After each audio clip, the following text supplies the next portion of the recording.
আসসালামু আলাইকুম এভরিওয়ান, আশা করছি ভালো আছেন। আজকের দিনটা শুরু হয়েছিল একটু অন্যরকমভাবে। গত রাতটা অনেকটা দেরি পর্যন্ত পড়াশোনা করতে হয়েছিল, তবুও সকালে আবার 7টার মধ্যে উঠে পড়তে বসি। ভোরবেলা একটু অন্যরকম শান্ত পরিবেশ থাকে, তাই তখন পড়া আসলেই বেশ ভালোভাবে মনোযোগ দিয়ে করা যায়। সকাল থেকে প্রায় দুপুর 12টা পর্যন্ত পড়াশোনার একটা ভালো সেশন শেষ করতে পেরেছিলাম। এর মধ্যে মাঝে মাঝে ছোট বিরতি নিয়েছিলাম, যাতে মন সতেজ থাকে। পড়াশোনার ফাঁকেই বুঝতে পারছিলাম, দিনের শুরুটা ঠিকভাবে কাজে লাগাতে পারলে পরের সময়গুলোতেও মনোবল অনেক বেশি থাকে। তো রাতে আজকে অনেক কিছুই পড়া হয়েছিল। আর আমি এর আগের ভিডিওতেও বলেছি যে আমি যখনই একটু বেশি সময় পাই তখনই ম্যাথটা নিয়ে বসি, কারণ ম্যাথ জিনিসটা আমার কাছে এতটাই কঠিন লাগতো আগে, এখন আস্তে আস্তে সহজ হয়ে গিয়েছে। এখনও যে কঠিন লাগে না তা না, কিন্তু আগের থেকে অনেকটাই আমার কাছে এখন সহজ মনে হয়, কারণ আমি বেশি বেশি প্র্যাকটিস করছি, বেশি সময় দিচ্ছি, বেশি এফোর্ট দিচ্ছি এই জিনিসটার প্রতি। এই জন্য এই জিনিসটা আস্তে আস্তে আমার কাছে একটু সহজ মনে হচ্ছে। আর যত সময় দিব তত আরও বেশি সহজ হয়ে যাবে। যদি আমি 3-4 মাস সময় ঠিকঠাক মতো দিতে পারি, তাহলে ইনশাল্লাহ আমার আর কোনো প্রবলেম থাকবে না ম্যাথে। আর সাধারণ জ্ঞানটাও একটু দেখতে হচ্ছে বেশি বেশি, কারণ সাধারণ জ্ঞানেও অনেক প্রবলেম রয়েছে, কারণ একটু মনে রাখার ব্যাপার তো এই জন্য।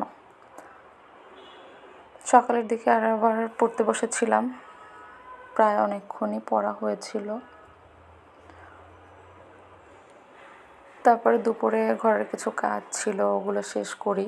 সেগুলো শেষ করতে করতে অনেক সময় লেগে যায়। আসলে কি, জীবনের সব কিছুই তো শুধু বইয়ের মধ্যে আটকে থাকে না, পরিবার, দায়িত্ব, প্রয়োজনীয় কাজগুলো সামলাতে হয়।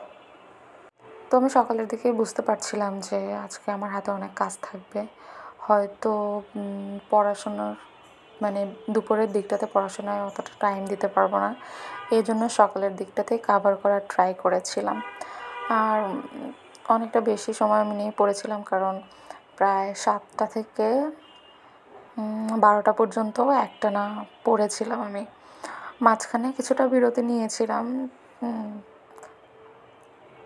সাধারণ জ্ঞান বিষয়টা রেখেছিলাম, কারণ ওটা একটু প্রবলেম হচ্ছিল, তো এই জন্য দেখছিলাম। পরবর্তীতে আমার কিছু কাজ ছিল, সেগুলো করলাম।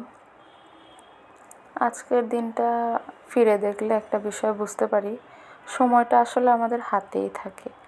যেভাবে ব্যবহার করব সেভাবেই ফল পাওয়া যায়। রাত জেগে পড়া, সকালে উঠে পড়া, দুপুরে ঘরের কাজ করা, কিংবা বিকেলে আবার পড়াশোনায় মন দেওয়া, সব কিছুই আসলে একটা সামঞ্জস্যের মধ্যে চলে। এর জন্য দরকার হচ্ছে মানসিক স্ট্রেংথ, কারণ আমাদের মনোবল না থাকলে আমরা আসলে কোনো কাজই করে আগাতে পারবো না। আর মাইন্ড সেট আপটাও থাকতে হবে যে আমি করব, বা আমার করার ইচ্ছাটা অবশ্যই থাকতে হবে, না হলে পসিবল হবে না।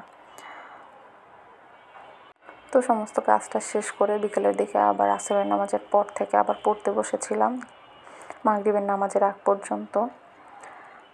এখন তো হচ্ছে দিনটা একটু ছোট হয়ে আসছে, তো এই জন্য দেখা যায় যে আসরের নামাজের পর মাগরিবের নামাজের আগ পর্যন্ত প্রায় 1 ঘন্টা 20 মিনিটের মতন সময় পাওয়া যায়।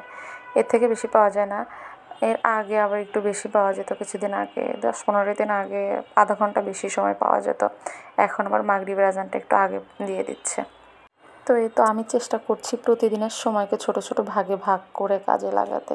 হয়তো সবসময় পরিকল্পনা মতো হয় না, কিন্তু চেষ্টা করলে দিন শেষে অন্তত কিছুটা হলেও সন্তুষ্টি পাওয়া যায়। আজকের দিনটা আমাকে আবার মনে করিয়ে দিল, কঠোর পরিশ্রম আর ধৈর্য নিয়ে আগালে আস্তে আস্তে লক্ষ্য অর্জনে সম্ভব হওয়া যায়। তাই এই কঠিন সময়ে অবশ্যই আমাদেরকে ধৈর্য রাখতে হবে।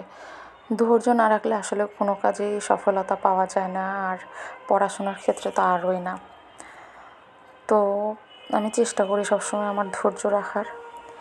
আসলে সবচেয়ে বড় বিষয় হলো কোনো কিছুতেই হাল ছেড়ে না দেওয়া, হোক সেটা যে কোনো কাজ, পড়াশোনা হোক বা জীবনের অন্য যে কোনো কাজ। তো এটাই। সবাই ভালো থাকবেন। ধন্যবাদ।